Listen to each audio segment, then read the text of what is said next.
Hola, ¿qué tal? Y bienvenidos a Así Veo las Cosas. Con muchísimo gusto les saluda Maite Interiano, muy feliz, muy contenta, muy agradecida de poder entrar a sus dispositivos a través de este canal de YouTube y poderles informar para que juntos veamos qué es lo que está pasando en el mundo de las noticias el día de hoy. Tenemos un día muy completo de mucha información que queremos que usted con nosotros vaya viendo poco a poco cómo se van desarrollando las noticias y cómo le va afectando a usted. Vamos a comenzar con lo último que hay sobre el caso de Nancy Guthrie, la mamá de la periodista Savannah Guthrie. Sabemos que hay detalles de último momento que se están desarrollando y que tienen que ver mucho con, ojalá, más información del paradero de esta señora de más de 80 años. También se intensifican las tensiones en Washington. ¿Por qué? ¿Y por qué esto podría afectar a tantas personas?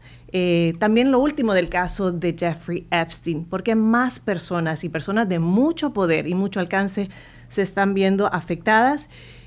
También les tendremos todo lo del clima que está pasando en California, para usted especialmente que va a salir a trabajar o que está regresando a casa o que va a ir a estudiar, todo lo que tiene que saber sobre las inundaciones y cómo esto lo puede afectar. Y bueno, no menos importante, también les tendremos lo último sobre la crisis que se vive en Cuba, la crisis energética y lamentablemente la despedida de una figura muy importante en la historia de Estados Unidos. Así veo las cosas el día de hoy, así que comenzamos con mucha información que sé que es de mucha importancia para todos ustedes.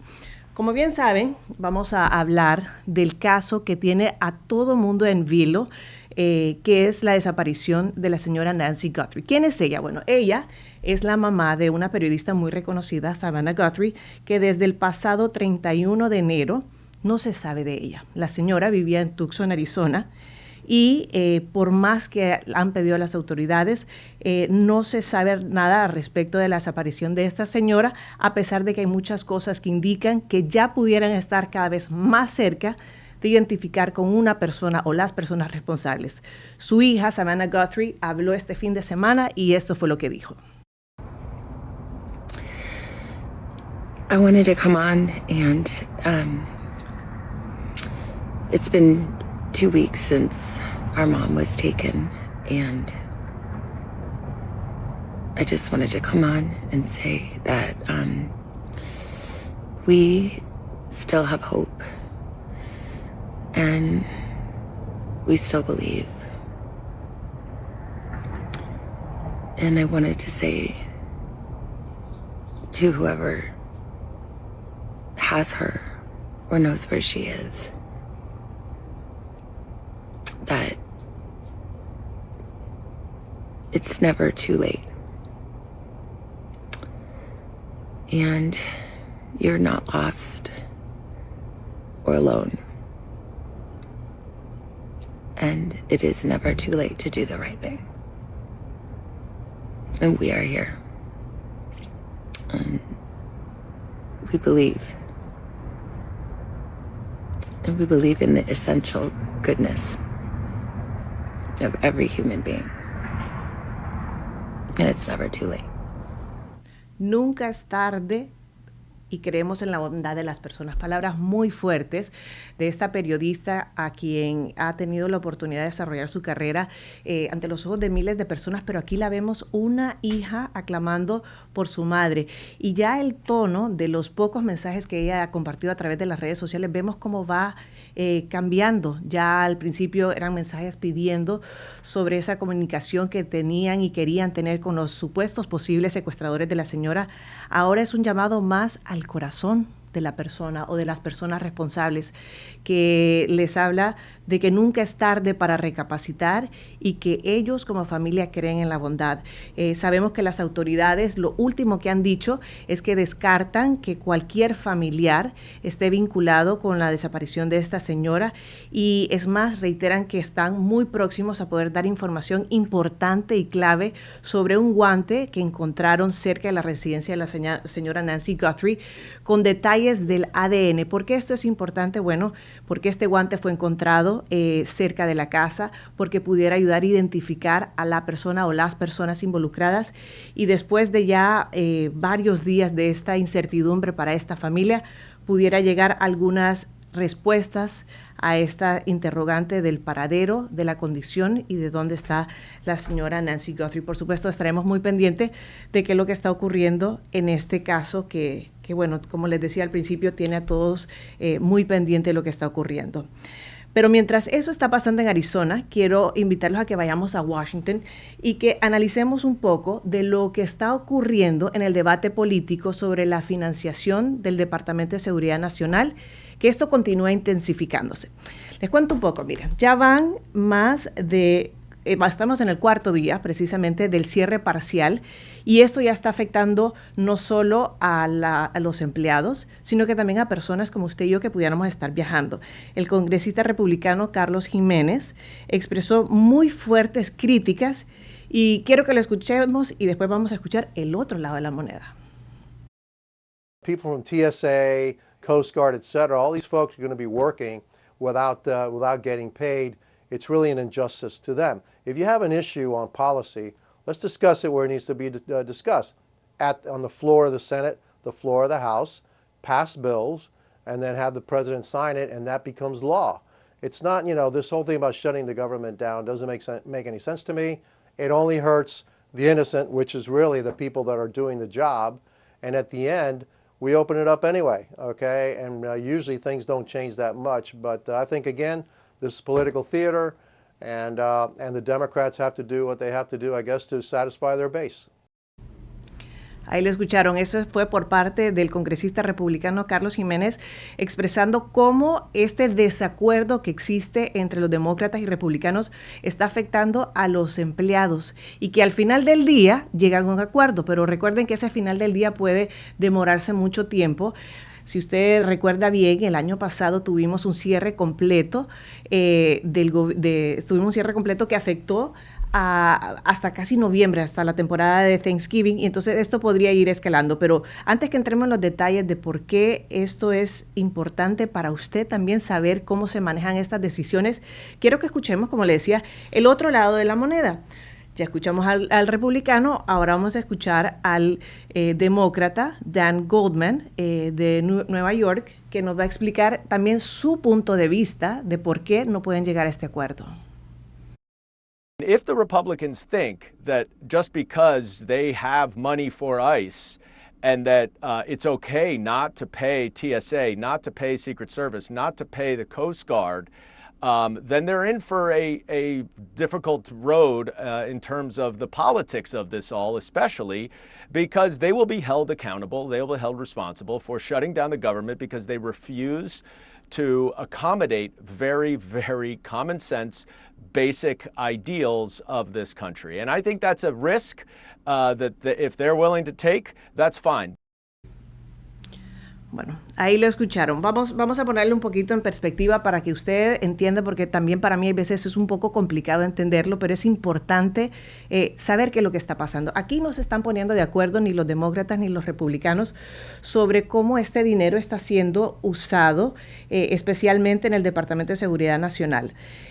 Vemos como los componentes de DHS, que son el TSA, que son las personas que a usted y a mí nos ayudan cuando vamos al aeropuerto, cuando se cruza la frontera, están siendo afectados y desde hace 4 días, muchos de ellos están trabajando sin recibir goce de sueldo o simplemente no están trabajando porque no van a recibir goce de sueldo. Los demócratas, por su parte, han exigido a los republicanos varias cosas que cambien en las políticas de cómo se maneja ICE para poder firmar este acuerdo. Entonces, ¿por qué es tan importante? Bueno, porque sabemos que ICE está teniendo una presencia aún más fuerte en diferentes comunidades. No nos vayamos muy lejos, recordémonos todo lo que está pasando en Minneapolis, y de las cosas que están pidiendo los demócratas son las siguientes.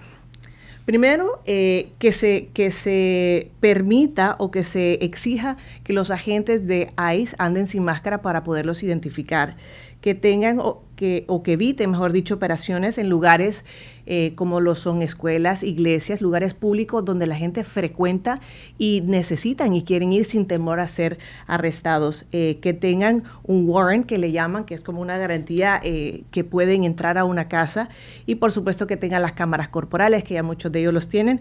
Entonces son varios requisitos los que están pidiendo los demócratas para poder firmar y poder llegar a un acuerdo y que se pueda entregar este dinero dinero, y que puedan seguir operando sin ningún problema todas las agencias y los diferentes componentes del DHS, del Departamento de Seguridad Nacional.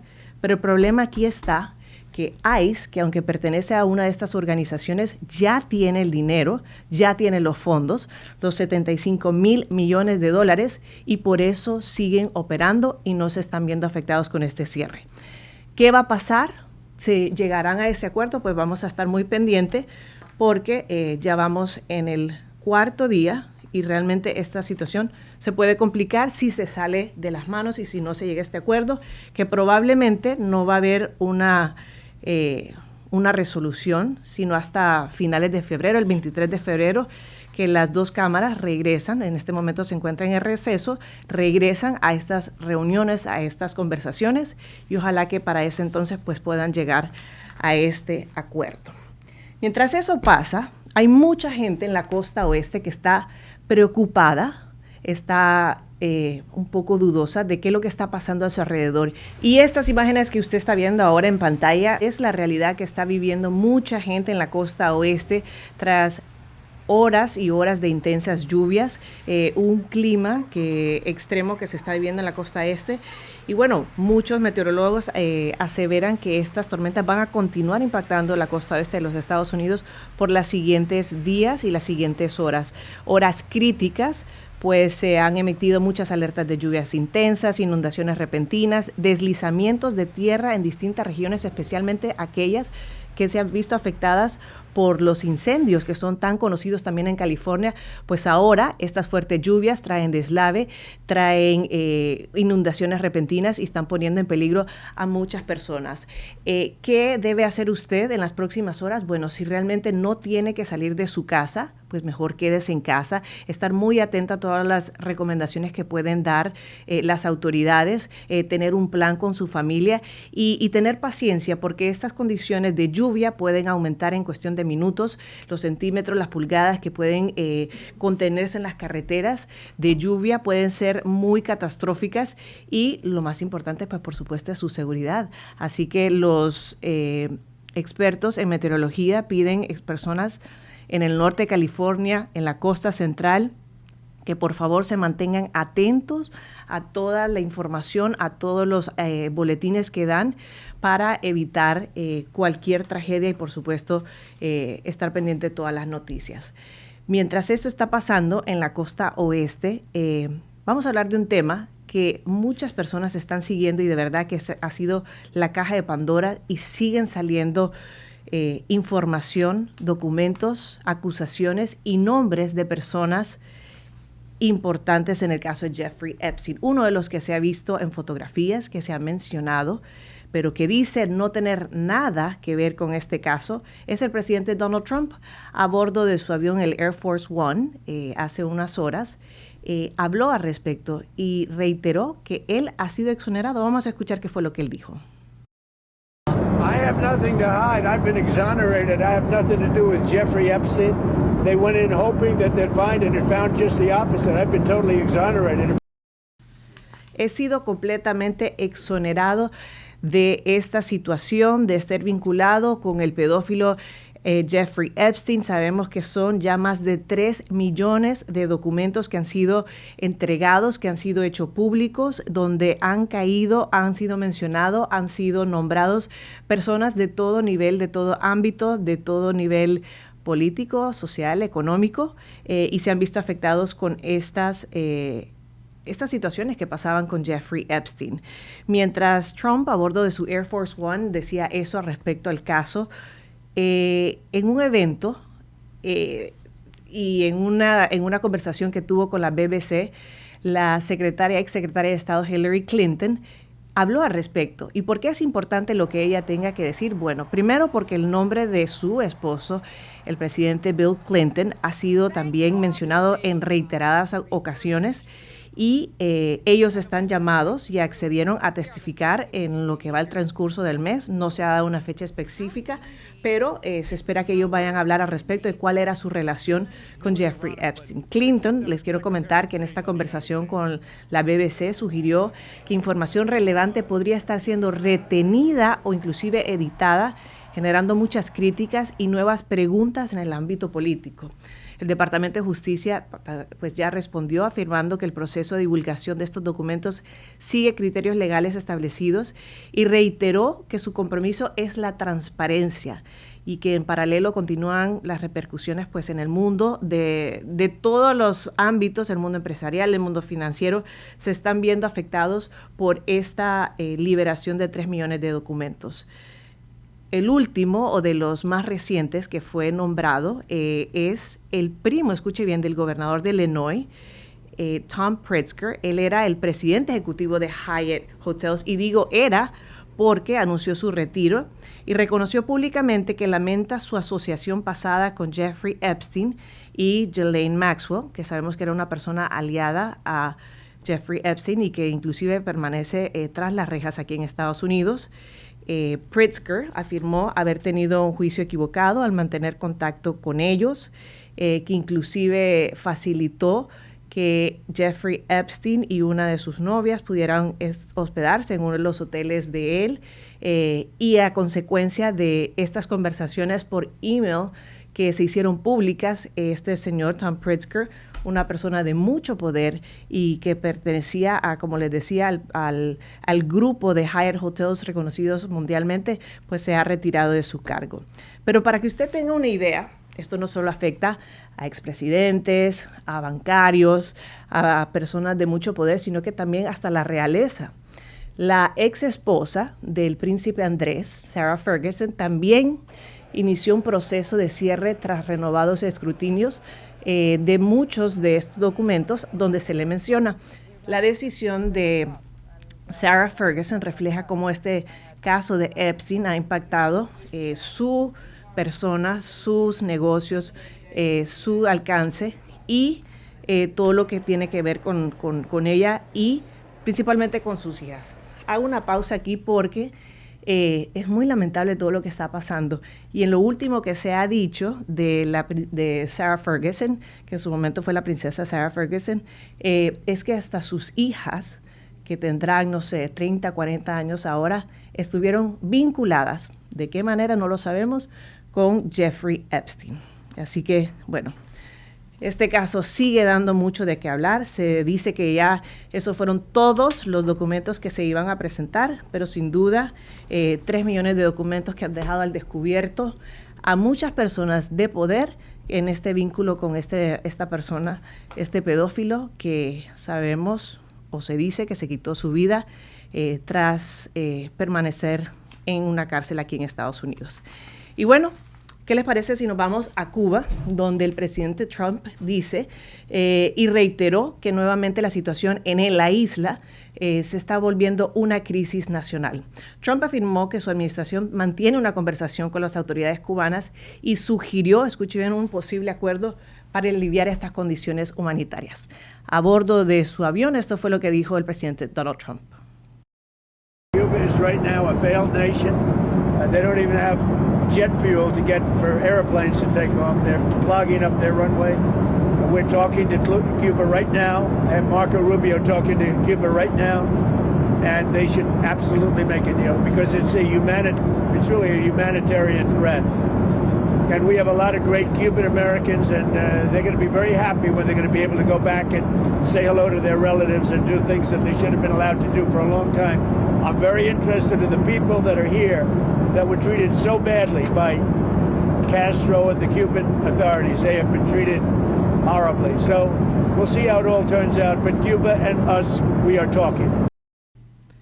Cuba y yo estamos hablando, eso asegura el presidente Donald Trump. Mencionó ahí a Marco Rubio, que es una persona clave que está teniendo estas conversaciones de la crisis que está pasando en Cuba. Pero cómo se vive, cómo realmente esto está afectando, cómo la falta o la escasez de petróleo que ya no están recibiendo por parte de Venezuela ni por México está afectando a los cubanos de la isla. Hablamos con ellos y esto fue lo que dijeron. Ahí lo vas a ver grande, sale, pero ahí me gente pincha ahí, ponen la fecha, ya, esto lo va diciendo todo. Y entonces cuando logré entrar cogí como el 200 y pico, menos mal. 200 y pico, 300 y pico, no me acuerdo ahora bien. Pero bueno, eso fue hace unos días ya y mira, ahora hoy es que me toca. Ahora como le expliqué, tengo el 7,000 y pico. dan 50 turnos diarios. ¿Cuándo yo vuelvo a comprar gasolina? Ya eso será para pararme.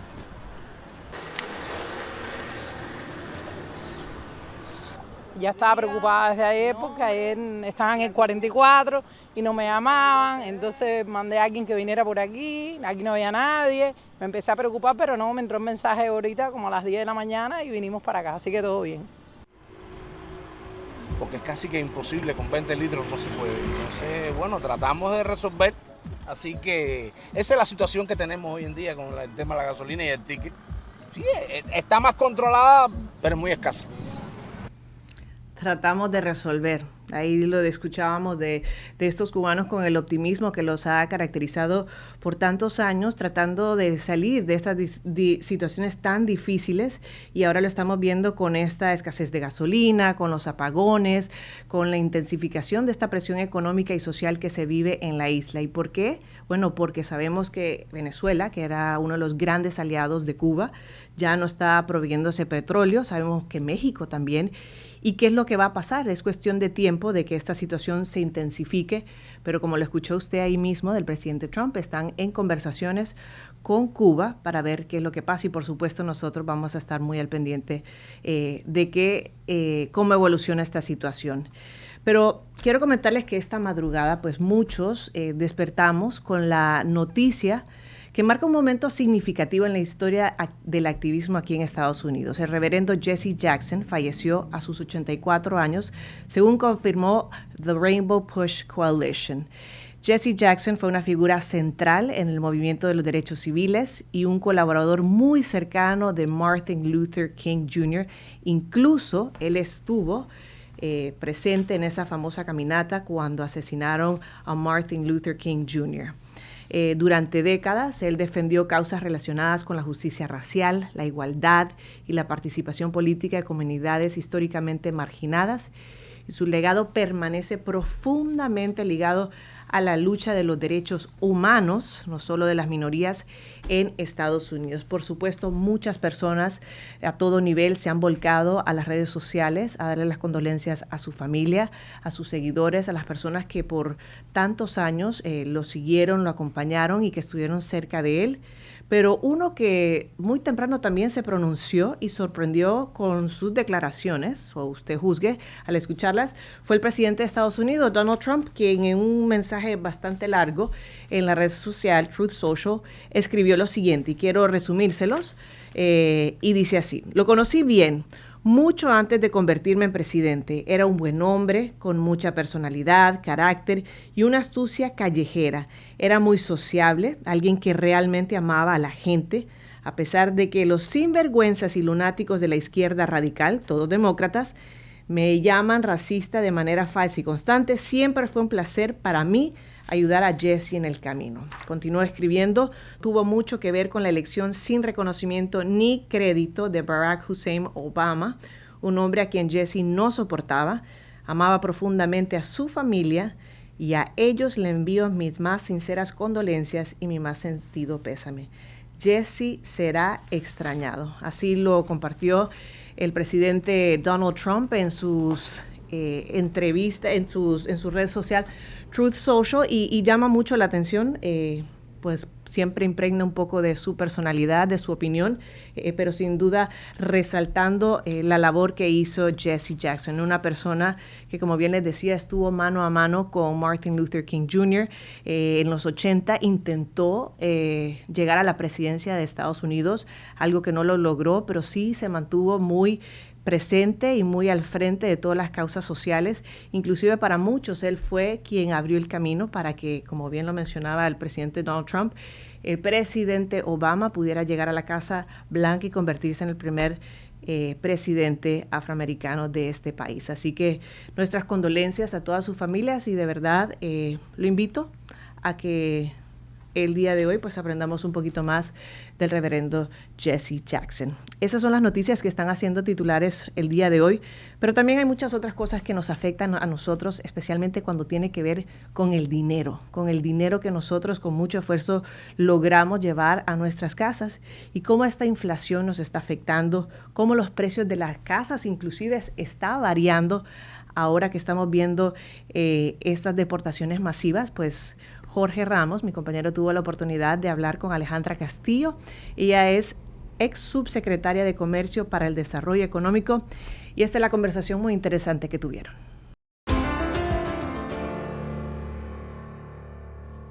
Así ven las cosas. Para ti las cosas están mucho más caras. Si tienes que comprar o rentar una vivienda es muchísimo más difícil. En la campaña presidencial, seguramente, en la próxima campaña presidencial y en la pasada campaña por la alcaldía de Nueva York, la palabra que más se utilizó fue affordability. La traducción es complicada, pero se trataría de abaratar las cosas. Y la pregunta sería si las cosas para ti se están abaratando, es decir, cuestan menos, o si de pronto cuestan cada vez más. Para hablar de todo esto, para hablar de migración, para hablar de dónde está el país, hemos invitado de nuevo a Alejandra Castillo. Ella fue, por supuesto, subsecretaria de Comercio de los Estados Unidos y estuvo liderando la Administración de Desarrollo Económico durante el gobierno de Joe Biden. Alejandra, gracias por estar aquí en el programa. Siempre es un placer. Gracias, Jorge. La idea de affordability, que es tan complicado de traducir al español, pero lo hemos traducido como abaratar las cosas. La inflación, estaba viendo, no llega ni siquiera al 3%, pero la percepción de la gente es que las cosas están costando mucho más que hace unos años. ¿Quién tiene razón, los números o la percepción? Creo que es una combinación de las dos cosas, ¿verdad? Los números es que cada vez que una persona va al supermercado, cada vez que van a comprar algo, están viendo que el dólar no tiene el mismo poder de adquisición como hace unos cuantos años atrás. También la percepción, ¿verdad? La percepción es que ahorita hay una incertidumbre en el ámbito comercial donde las personas están restringiendo lo que están comprando, están siendo mucho más cautelosas de no comprar productos muy caros porque no se sabe hacia dónde va la economía. Entonces, es un juego de las dos cosas. En el precio de las viviendas, estaba viendo una encuesta que tú nos compartiste. 2 de cada 3 personas creen que la vivienda no va a bajar, que los precios de la vivienda van a seguir subiendo. Me pregunto si las deportaciones, las cifras son muy duras, cerca de 600,000 personas han sido deportadas y casi 2 millones se han autodeportado. Cuando tenemos 2,5 millones de personas fuera del país, ¿cómo afecta eso el precio de las viviendas? Claro, primeramente te diré a nivel personal, tomo mucha precaución con ese tipo de declaración. Es una declaración del gobierno. Tienes razón, son versiones del gobierno, tienes toda la razón. Sí, son versiones del gobierno y son versiones del gobierno que tenemos que tener mucho ojo, ¿verdad? Porque en la historia hemos visto cómo hacemos chivo expiatorio a grupos. En este caso, vemos que ese grupo son los inmigrantes y es penoso ver lo que está pasando, pero vamos a abordar el tema. No van a bajar la vivienda porque han deportado a tantas personas de una manera muy, muy dramática, muy caótica, ¿verdad? Estas viviendas quedan en cierto aspecto con los efectos personales de las personas, quedan con el contrato de arrendamiento en el aire. Hay un sinnúmero de actividades y dinámicas que se desatan que no estamos conversando. Así que no es que mágicamente estas viviendas se hacen disponibles. Eso es una falacia, ¿verdad? La otra cosa es que estamos viendo, por más que el presidente quiera bajar los intereses, el Banco de Reserva está siendo muy cauteloso porque es una balanza. No podemos bajarlos de una manera tan dramática para resolver el problema de la vivienda cuando entonces se desata otro problema que puede ser mantener la inflación alta. Y también sabemos, como estábamos conversando, que el costo de la vivienda no es solamente si vas a comprar, no es solamente tu hipoteca, ¿verdad? La hipoteca es una fórmula donde pagas por los intereses, también pagas por el principal del préstamo, pero también tienes que pagar los impuestos estatales de propiedad, como también tienes que pagar los seguros de propiedad, que en lugares como la Florida y en otros lugares hemos visto que se ha convertido en uno de los aspectos más grandes de lo que es la hipoteca. Así que vuelvo y digo, y disculpo que no puedo darte una respuesta mágica. Es complejo por muchas razones, pero es penoso que la administración esté usando este argumento para decirle a las personas que la vivienda va a ser más asequible. Sobre esto te quería preguntar sobre el nuevo presidente de la Reserva Federal, Kevin Warsh. Han quitado a uno que el propio presidente Donald Trump consideraba su enemigo. ¿Bajarán las tasas de interés? Y si bajan las tasas de interés, ¿será más fácil comprar casa? Bueno, primeramente debemos de resaltar que el señor Powell fue puesto por el presidente Trump. En un momento fue su amigo y ahora es su enemigo. Claro. Pero creo que es importante también recalcar lo que dijo el señor Powell al nuevo presidente de la Reserva, que es que mantenga su independencia, ¿verdad? Fue un consejo muy sabio, un consejo muy, muy apropiado. ¿Y por qué digo esto? Porque la independencia del Banco de Reserva es sumamente importante para poder analizar con cierta distancia al aspecto político de realmente cómo podemos ayudar a fomentar y a strengthen, a mejorar o fortalecer a la economía. Así que será una de los proyectos que va a tener el banco el Central Bank. Uh-huh.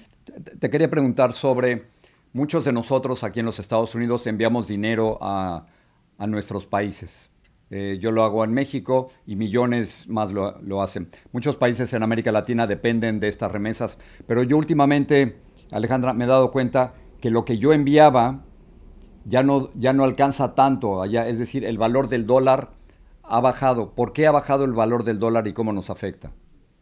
Sí, y me uno a ti, ¿no? Somos de familias inmigrantes, mi familia manda remesas a la República Dominicana.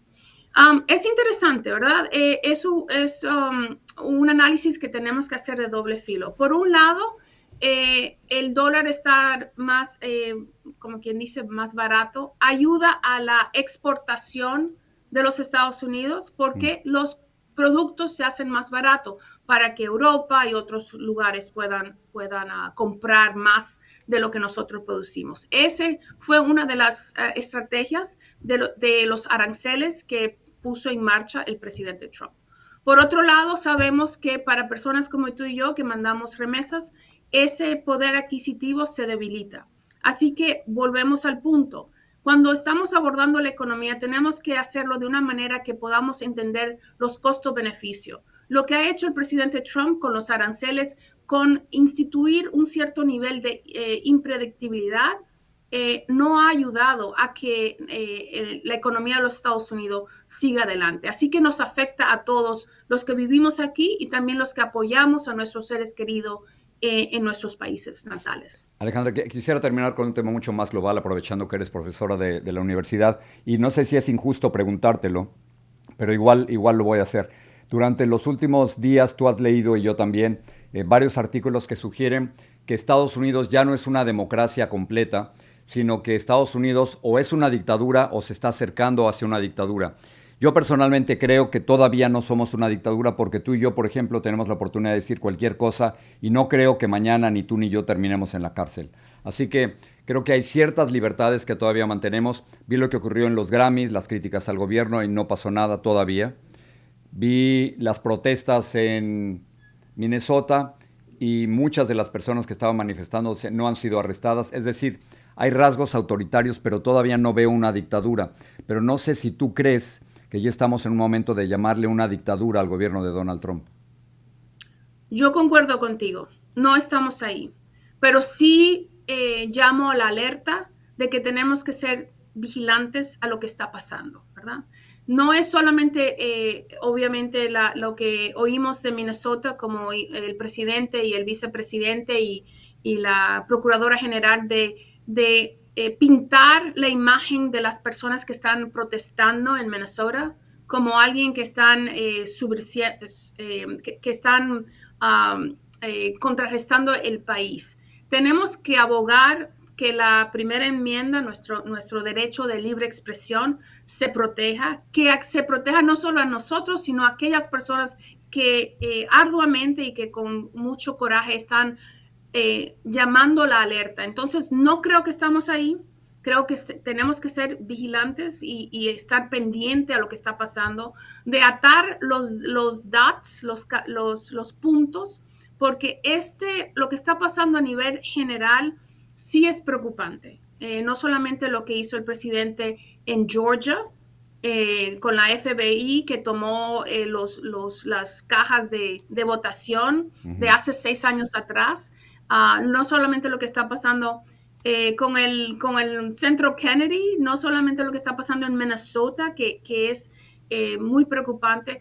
Tenemos que ver el panorama completo y, como tú bien dices y como tú bien haces en este programa, mantener a las personas informadas y en alerta, porque es muy fácil entrar a un rango de alerta y de preocupación que nos pueda llevar a una dictadura. Alejandra, gracias por estar aquí con nosotros, gracias por regresar y te estaremos molestando durante los próximos meses para ver cómo van las cosas en este país. Alejandra Castillo fue subsecretaria de Comercio de Estados Unidos. Gracias, Alejandra. Muchas gracias, un placer. Pues muchísimas gracias, Jorge y Alejandra Castillo, por esta conversación que nos pone a pensar, reflexionar y sobre todo estar pendiente cómo cuidar nuestro dinero y estar pendiente de lo que está pasando en la inflación y cómo esto nos puede afectar a cada uno de nosotros.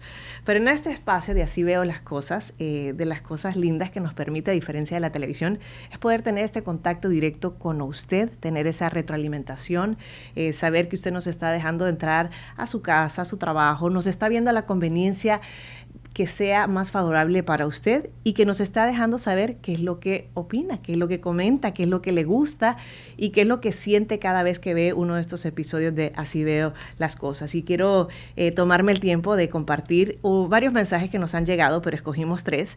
Y el primero es de Rosali C7Y y dice: tu video me ha hecho llorar tanto. Yo vivo en Los Ángeles. Gracias, pastor, por ayudar. Gracias, Jorge, por tu información. Esto es a raíz de esa labor tan hermosa que está haciendo el episodio que logramos ver de cómo este pastor está llevando comida a los más vulnerables. También Marisela Castro, 2116, dice: saludos, Jorge.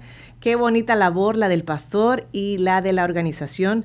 Dios los bendiga. Gracias a ti, Jorge, por siempre estar informándonos. Y Toribio Belki nos dice: qué situación tan terrible. Unidos somos más. La valiente, qué bueno ver esta ayuda tan valiosa. Ay, Jorge, escuchar cada caso. Así es. Así nos toca escuchar cada caso, pero los escuchamos para poderle llevar a usted soluciones, esperanzas y sobre todo esa información que necesita saber.